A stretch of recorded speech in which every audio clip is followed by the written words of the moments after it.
Okay. They'll be here for support. Yes, well, good a tata, everybody.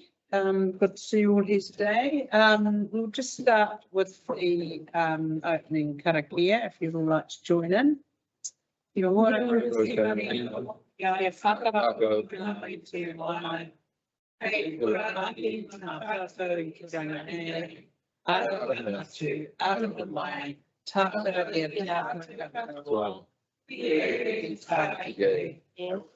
you, everybody.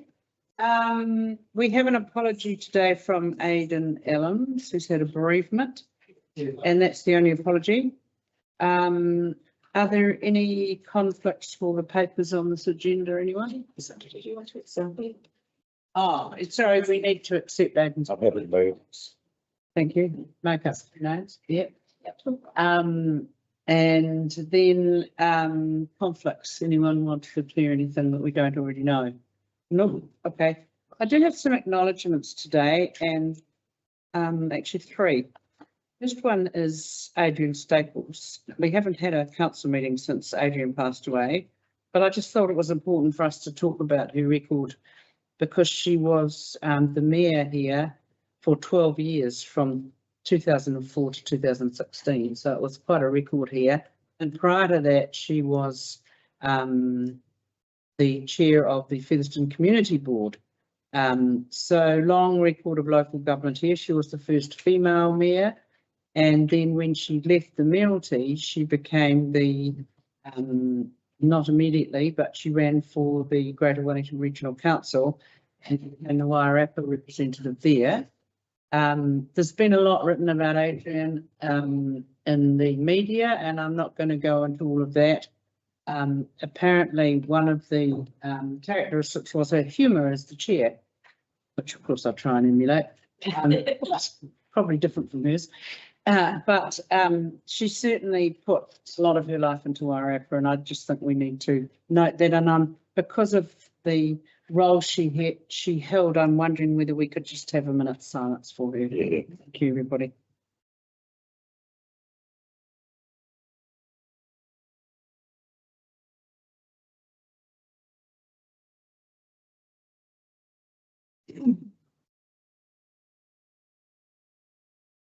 Okay, thank you for that. Also want to recognise the recent death of Ted Colenso, who many people will know. He was 25 years as Chief Fire Officer in Martinborough, so a really important role for us. And he was married to Pam Colenso, a previous South Wairarapa District Councillor. So we just need to note his passing too. And much more recently, last night, Aidan's mother passed away at Marston Hospital. So we'll be keeping in touch with Aidan over the next few days to see what's happened there. So thank you all for that. Are there any other acknowledgements or anything people want to? No? Okay. So we have three people for public participation. The first one is Russell Busby. Yes, would you like to come up? Thanks very much, Mr. Busby. So the rules are 5 minutes. If you want to speak less, that's fine. Sometimes there are conditions, sometimes there aren't. So please, I think you're talking about the Tora Road. Yes, I am. We're all very familiar with. Thank you.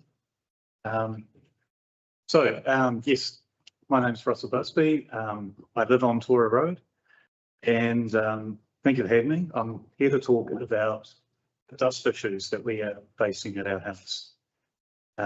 So our house is 28 metres from the road itself. It's from the 1950s, back when the World War II ballot houses or farms, sorry, were made. And I'm pretty certain, although I wasn't around back then, that traffic was a lot less back then, and no one turned their mind to dust on the road back then. So what we're finding now, especially after the last summer, is it's just unbearable. We're having to leave our windows always closed. It's not pleasant outside if we're in the garden. We're getting contamination in our water system because we collect water from our roof. Our laundry, can't hang our clothes up outside. And early in the morning, as the boats go past, they hit the corrugations in the road and we just, interferes with our sleep. So I guess I'm here because I do feel that the council is partially responsible for this. We've got the campgrounds down at Tora, the Freedom Camping Grounds. We've got the subdivisions that have gone in since we've bought the farm personally. And we've also got the boat ramp down in Sandy Bay. So the council is promoting traffic out to Tora through its sections. And I really don't think that the council turned its mind at all to thinking about increased traffic when it made those decisions.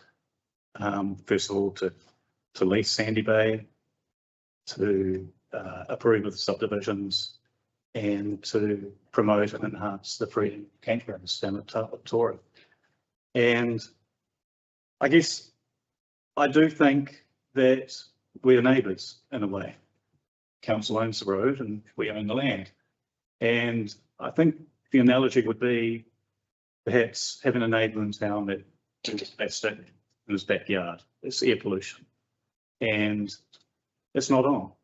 So I'm really asking for the council to look or to investigate options to reduce dust for us.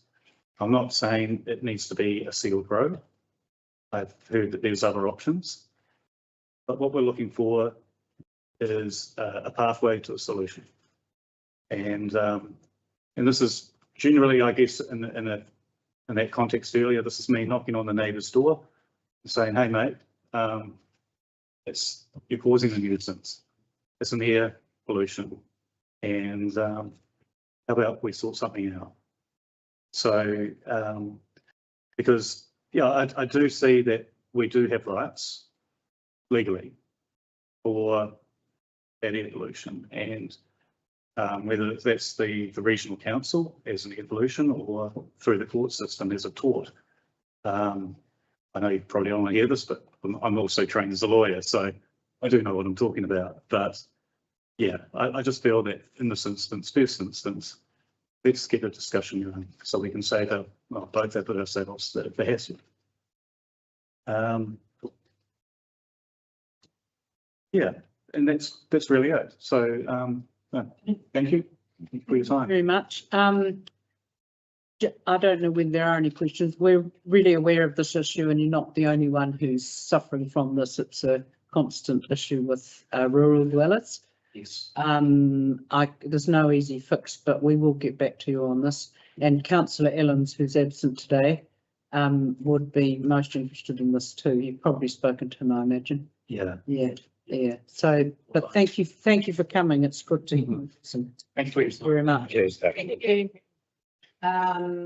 Jill Greathead, welcome. Jill. Good afternoon, Mayor, councillors and guests. My name is Jill Greathead. I'm the coordinator for the South Wairarapa Whenua Advisory Group, which is known as SWAG. Just to let you know, I'm not an impacted neighbour of the Great Hunt Solar Farm project. I am submitting on behalf of the submitters who have been very active for the past 3.5 years. To put the submission into context, I'll give you a bit of background. This Great Hunt Solar Farm was directly referred to the Environment Court by Whanua Solar Farm Limited back in mid-2023. The hearing took place at the Cockhorn in Masterton and started on the 1st of July 2024 and eventually concluded the following December. An interim decision was received on the 28th of October last year, subject to agreed conditions, and the court received a revised condition set on the 27th of February this year. So we are now waiting for a final decision. So that's where the project stands right now. At your meeting on the 9th of April, our chairman, Peter Isaac, outlined SWAG's concerns about a proposed large-scale battery storage system This is commonly known as a BESS, which is not part of the resource consent that is going through the current environmental process.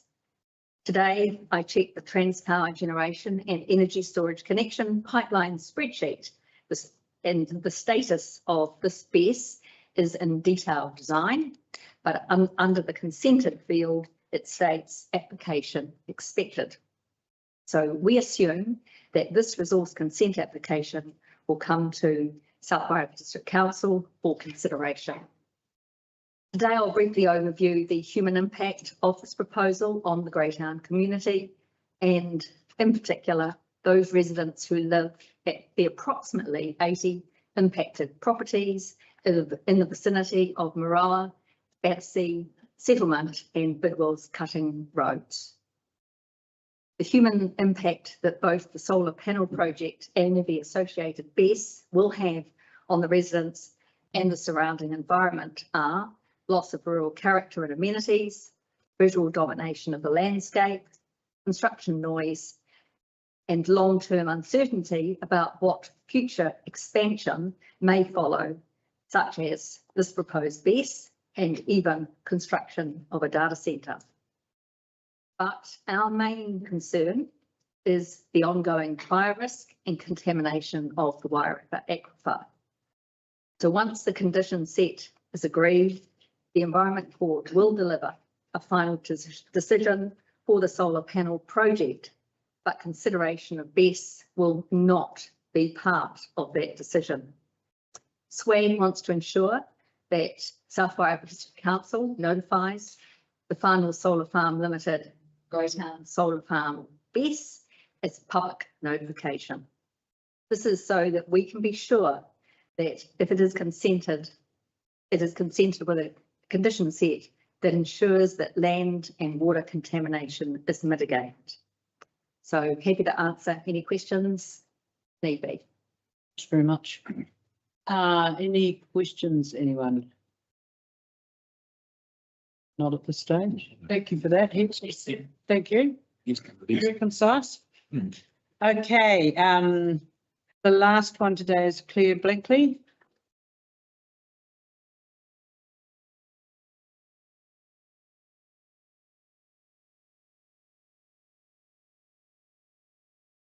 Tēnā koutou katoa, Mayor and Councillor. I spoke to the council on the 17th of February regarding the wastewater, and I did receive, thank you, the Legoma reply on the 13th of March. I was advised that the purchase price for the Fenceston Hodder Farm in 2015 was just over $4 million. Over 11 years, the three SWDC towns and their ratepayers have paid an estimated interest cost of approximately $1.3 million. Nothing has been done with this land. We just paid interest on it. Further, the SWDC has contracted with City Care, who has contracted with Wellington Water to carry out any water-related issues, and I presume this will include the wastewater, adding yet another tier of cost to us, the ratepayers. On April the 9th, I was told that tenders were currently being evaluated, so there would be no announcement at that meeting. So on hearing nothing for at least another 6 weeks, I wrote to the Mayor, her EA, and on the 21st of May to ask about the decision on the wastewater tenders. I have not even received a reply or a letter of acknowledgement, which I think as a ratepayer is highly disrespectful. I believe that the closure of the 3 town wastewater tenders was extended to the 23rd of March. So I understand that maybe the April meeting might not have received that. And the announcement is now over 6 weeks from when the community would be told of the tender outcome. I'd like to know what the delay is. And so therefore I ask again, and I hope this issue won't be noted, but it will be acted on. How many tenders were received? Or were there no tenders, which is a high cost to us again as ratepayers? If you have made a decision, when will you announce it? Thank you.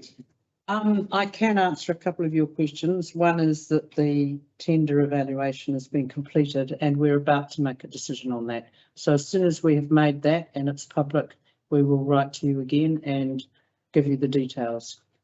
And that will answer your questions, I hope. Anyone have any questions from Ms. Blackley? May I just ask how many tenders? I can't answer that now. I have to wait until we've made an announcement of the whole issue. Surely, as a community, we have the right to know how many tenders. Will do. You do have a right to know, and we will give you full and frank information when the decision is made. And you say the decision had No, will be the notified. decision is about to be made. It hasn't quite been made yet, but it's very, very imminent.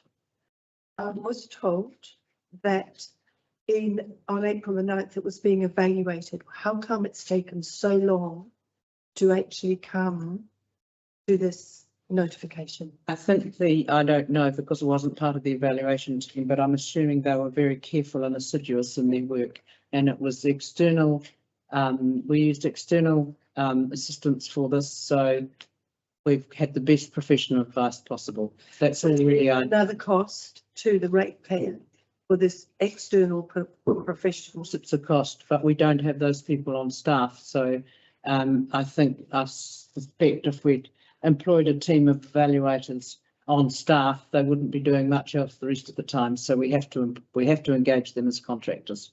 We don't have that skill set on our staff. May I have how much that would have cost? I have absolutely no idea. May I have that in your? We can give you some more data when the decision is made. Thank you. Thank you for coming to us. Thank you. Right. Information of urgent business. Is it urgent business? No. Okay. Confirmation of minutes. The minutes, I move that the minutes of the 9th of April are confirmed. Moved by Councillor Archer. Thank you.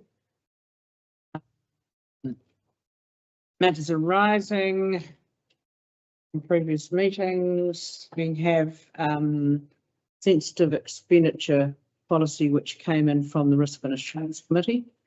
And the recommendation here is that we receive the recommendation from Risk and Assurance and we consider the recommendation. So we'll have that on the table and we'll move and see that. Any questions about this? A lot of you were at the Risk and Assurance meeting when it was thoroughly discussed. Anyone who wasn't there wish to ask any questions, or we've got Charlie here to answer if need be. It's a big document, it's an important document. We've all committed it to memory and answered any question. Yep, okay.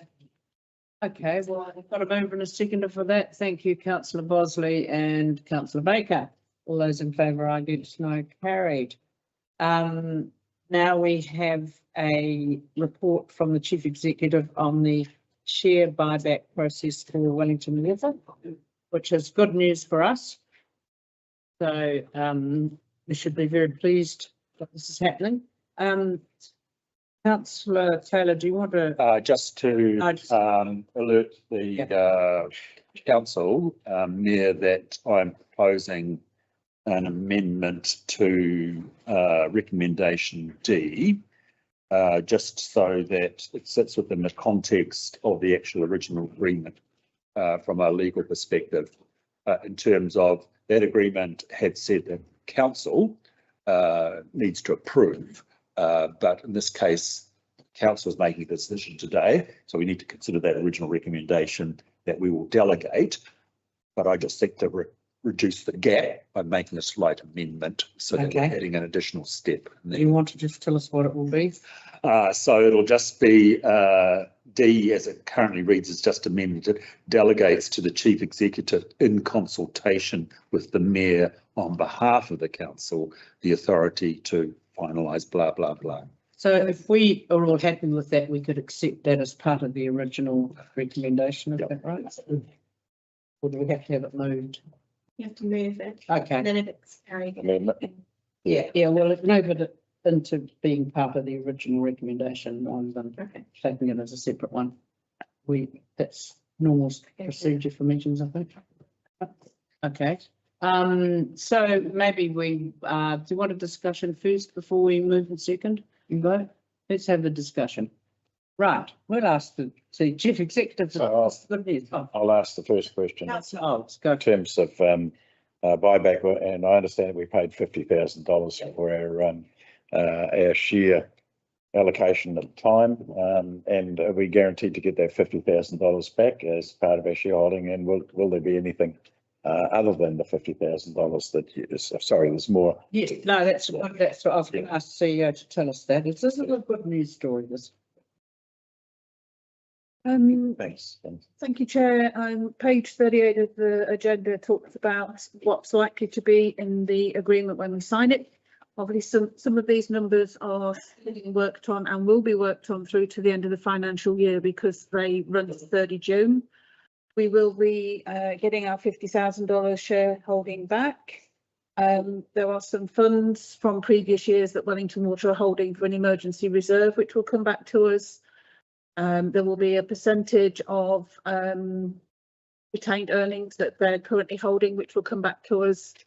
And any unspent operational funding that we have paid them during this year that isn't spent at 30 June will also come back to us. There's considerable money there. And this goes into our water account, it's paid for out there. And that means when we move into YT Waters, that is taken off our debt. And that means in future, our water, the water rate that people are paying will be less because they'll have less debt to service. So it's good news. Yeah, excellent. Yeah. Thank you. So including that share, $50,000, that'll go back into that reserve as well, back into our, I understand so. Yeah. A lot came out of Yeah. water. It was all Yeah. funded it through all funded through water. Yeah. the waters, so Yes. the Yeah. ring fence back to the funding stream. And we've got other good news on water too, of course, with the money we've saved from moving out of Wellington Water. Oh, absolutely. So we actually will, that I think you'll recall in the long-term plan it estimated worst case scenario, $7,000 per household. Well, it hopefully will be less than that now, even just on what we know, without the YT board doing anything else like longer term loans or anything like that. Councillor Bosley. No, I was going to ask that clarification, Mayor, that the impact to ratepayers will be actually far less than than what we had led to be believed. Yeah, it's Initially, so rather than ratepayers, there is. sorry, Yeah. yeah, Yep. yeah, there was Yeah. less than what the perception was. It will be. Yeah, thank you. But we need to do some numbers on that when we know how much it is Yeah. and the other bits of the water money that we've saved. Yeah. That is a substantial amount of money for a small population. Yeah, no, it's fantastic. Yeah. So well done, everybody. Windfall. Yep. Any other questions on this? Just on the other side of the ledger, over the hill, Yep. who's your key contact that you're working with? You know, because they've got processes that they would Yeah. have to do as well, and we're aligned, I'm assuming, to those processes. We probably won't name names, but perhaps the CEO can explain how it works now. This is all being handled through Simpson Grayson. The Simpson Grayson are acting on behalf of all of the shareholder councils. And this report in very similar form is going to all 5 council tables. So yeah, we're slightly different because we won't be transferring into Te Akiwai Water. So ours is only relating to the share buyback for those councils taking our shares back. To my thanks. Any other questions on this? So I imagine all the work they've done for us has been audited and good records. That's a good question. Somewhere in books. We're being publicly broadcast to people. Therein lies the can of worms. Well, We get regular reports that identify how much funding we have provided for this year and what expenditure against that they have recorded. And at this point in time, I think we're running about 900k under. So we're not doubting the dollar figures, but it's no accident that the previous council decided to exit from Wellington Water Yeah, because it was the delivery issue, not the, yeah. Okay, anything else? No, okay, so Councillor Taylor, you're moving that we amend D to include the words in consultation with the mayor on behalf of the council. Yes, just to make it clear, Okay, access is yeah, with the mayor, but the council approved within the context of the document. okay. Are we happy to accept that into the substantive Yep. resolution? Okay, Councillor Taylor can move the resolution then, seconded by Councillor Clark. All those in favour, aye, against, carried. Thank you for that, Jan, and the people for that. That was really important. It's good to have money saved. Okay, legislative change. This is actually not to tell us about the amalgamation, which we know as much as we know at the present about, which is not that great, except that we have to do it. But this is actually about the other side, which is equally important, the planning side. And we need to take note of that because it is quite critical for us, the very large land area. So the paper does acknowledge that there's a raft of legislative change that's going on. Certainly It does. focuses on three bits in particular. So it focuses on the local government reform at a very high level. It acknowledges that the shape of that will influence what we're also required to do from the legislation in the resource management space. So the Natural Environment Bill and the Planning Bill both require things of us and will require more of us if we end up in a unitary council model. So a regional spatial plan is required for each region. You cannot opt out of that, it's a requirement. And at the moment, I'm working with others across the region, the greater region, in trying to do some preliminary work on that spatial plan within our budgets for this year. But we've acknowledged that moving forward, we're going to need some additional funding, particularly for next year. This paper seeks endorsement for some additional funding. It's a proportionate share. We pay significantly less than most of the other councils that are involved. And we've, with Charlie's advice, spread that cost across the 10-year time of the LTP to smooth this out, given that it would have a life of at least 10 years. And I'm happy to answer any particular questions that you might have. I did find a slide, if it's at all helpful, on the local government reform environment can to be prepared, which just sets out kind of the key announcements from on the 5th of May. So outlining that there's a Head Start pathway, a backstop process. If you'd like me to share it. Put it up. Yeah, please. It is a bit complicated. There's so much work going on. And so the amalgamation bill is just one part of it. Yes.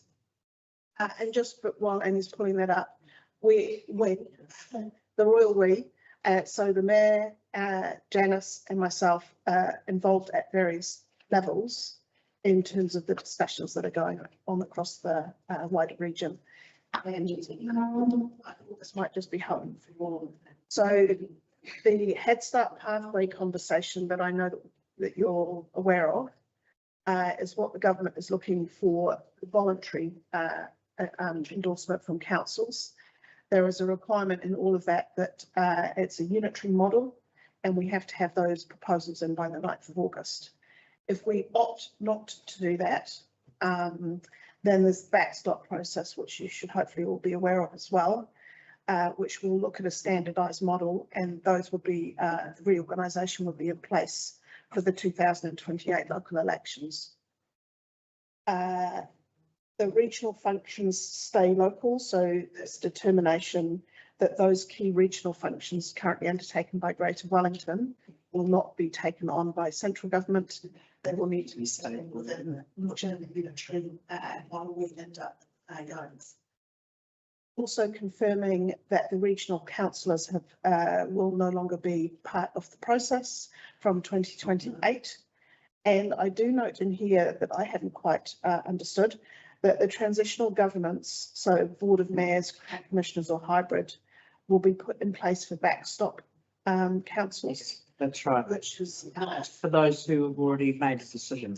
correct. So the elections for those that do the Head Start process. And that, if I can interrupt, that decision was made before the Head Start backstop decision, which hence they retrofitted it.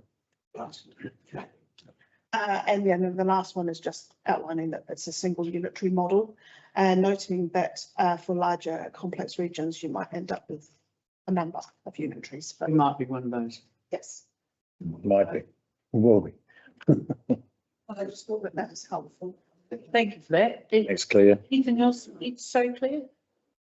Okay, well, I think this is useful just in drawing attention to the environmental legislation, which is quite big. And there's going to be significant changes there, and we don't know yet all of them, what the shape of what they'll be. In terms of a spatial plan, the regional council had already written to everyone saying that in our spatial plan there will be a chapter for each area. So there will be a Wairarapa one. We know that. There's still a lot of work, even if we were part of Wellington. The spatial plan development is quite big, but we need to have our own because we're so different from the metro areas. But it doesn't, sorry, through the mayor, we do need to be integrated. So things. Yes. Public transport, obviously. Yeah, absolutely. I suppose that's the question, because it's not clear from the paper that under the proposed changes under the Local Government Act and the prospect of an amalgamated council, but the broader regional, as already set out in the context of a spatial plan, will remain. Yes. And that's already been made quite clear. Correct. Well, there will be there will have to be regional transport, for example. What I mean is we're making a decision about the commitment of an additional amount of money.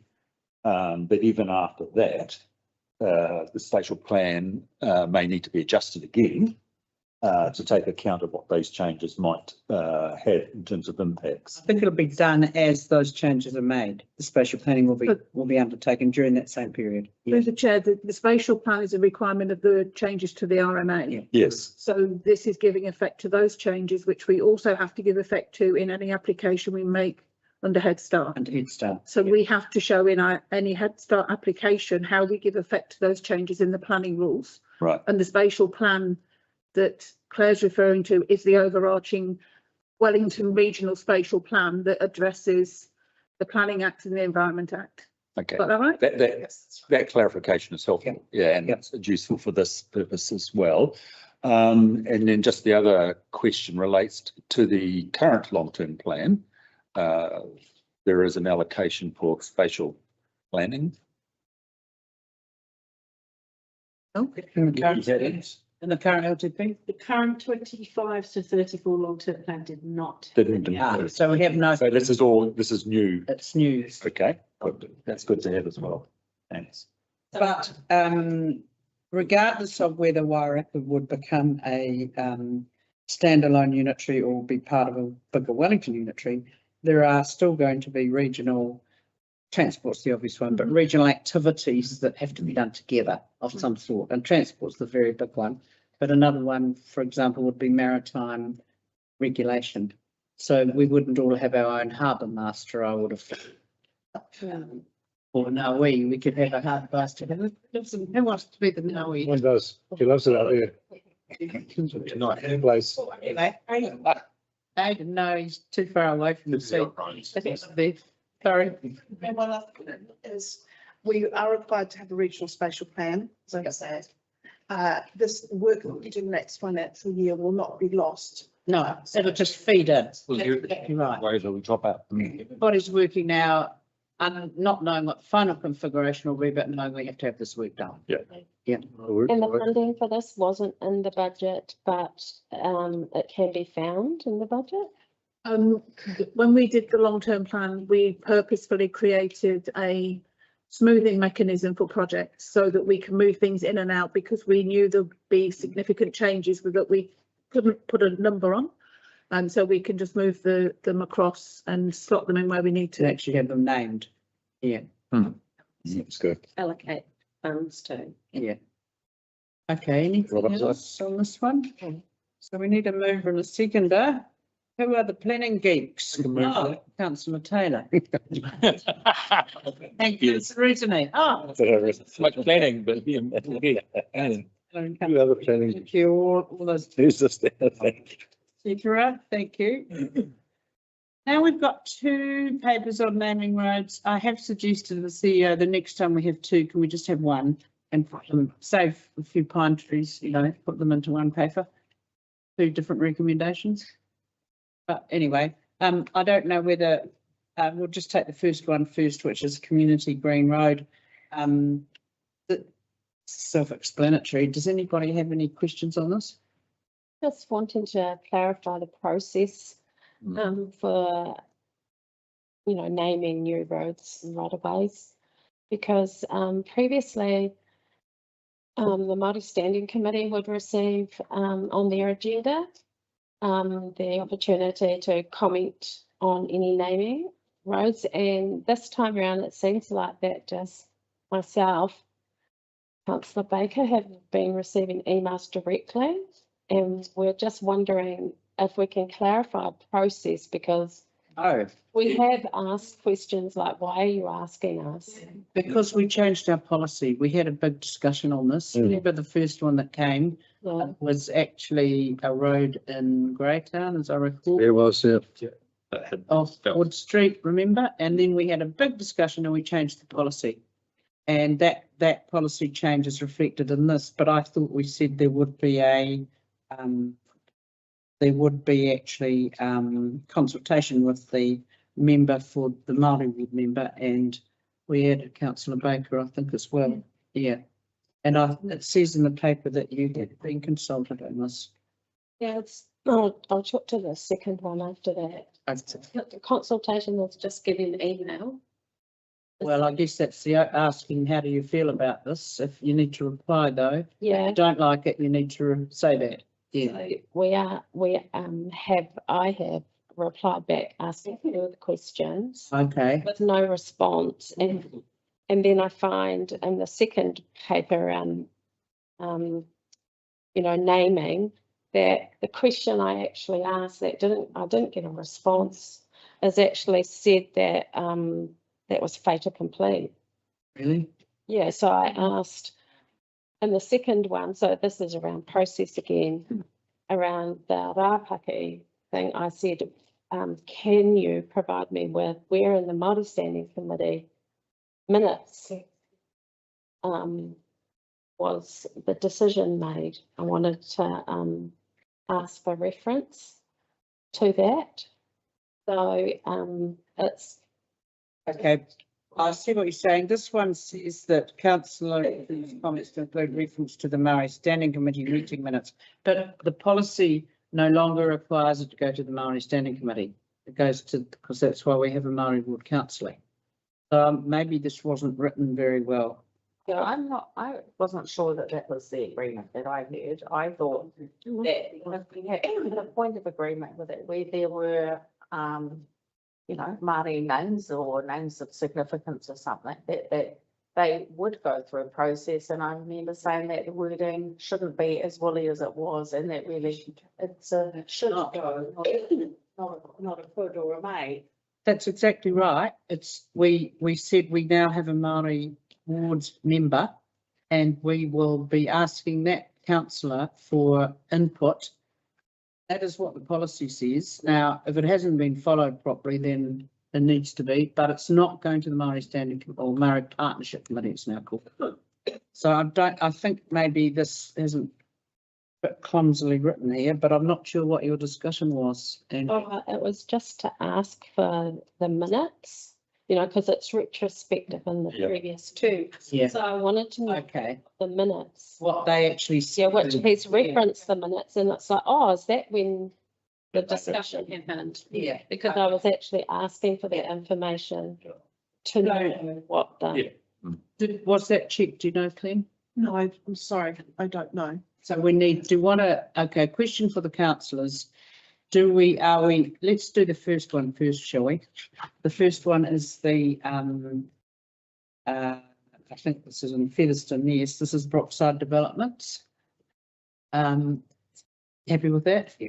Okay, so we'll need this moved and seconded if people are happy with it. Sounds like the family names to me. Lot of kids though, they are, but good on them.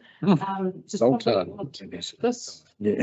Yeah, thank you, councillor Isaac, councillor Archer. So all those in favour, against, may carried. Second one, slightly more complicated because it's a longer standing issue. Yeah, that's. Goes back to your point of, bottom of 56. So, the question though, really, I think the substantive issue is, are you happy with the names that have been allocated? So Wharekaka Plains, Rapaki Road and Milne Lane, which was after, I think, a wine maker. Yeah, yeah. Yeah, I just had a question because I noted in this paper that the roads are vested with council. So that means public have access to these roads once they're completed. Apparently, yep. Yes, through the mayor if they're vested in council, that's correct. That's correct. Oh. It's gated and then you. No, this is not a gated community. Community. In fact, I understand they're going to be building walkways and things through it too. Well, it's a so really good one. it's quite, it will be very accessible, yeah. So, councillor Rutten, what do you think? Well, I'm just going off memory instead of referencing the actual minutes. So I just recall that this was presented at the Māori Standing Committee.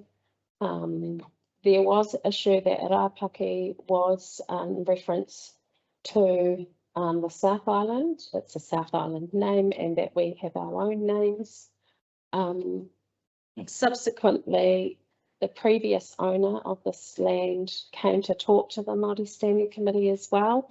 And he referenced talking with one of the Carters as giving their blessing for that name. So it's basically just acknowledging that the land, from memory, that the Māori Standing Committee wanted acknowledgement that there is actually names to whenua prior to someone else giving a name, and that it would be good, I suppose, in the future to have that kind of a bit more robust and documented. Yeah. But I'm only going off, like from what I recall, it's like a couple of years ago now. It would have been at least a report. I don't know when, but maybe 2020. you're asking that in future, this is actually more clear in the report, what the previous Māori Standing Committee said. Yeah, and when, a councillor asked for that information that we received it, Yeah, the council for. So through the mayor, my apologies that that hasn't happened. I hadn't realised. And absolutely not sure that happens. I think also the change in process should assist going forward for walking through naming things as well, which will help a bit. And I have also asked that the policy says up to 3, and at the moment we only seem to be getting one set of names put forward. So I've reminded the officers that when they're I discussing. need more than one. Yeah, I agree with that. I do. Okay. So, councillor, are you happy with go forward with this now? Okay. Do you want to move it? Yeah, I'll move it. Okay. Fine, thank you. Seconded by councillor Watson. All those in favour, against, no carried. Oh, appointment of the mayor to the Rural and Coastal Advisory Group.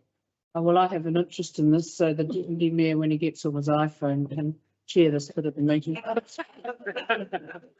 She just tried. Apologies. I was just trying to find the relevant document, where that was said from the Murray Committee, but anyway, Okay. we've moved on from them. You never find it on a phone with that small. Almost nailed, he's almost got there. It doesn't matter, we can pass on that. Now, Good effort. 10.5, which you're just going to chair, Yes, right, I'm chairing 10.5, so could take all of. I recall me.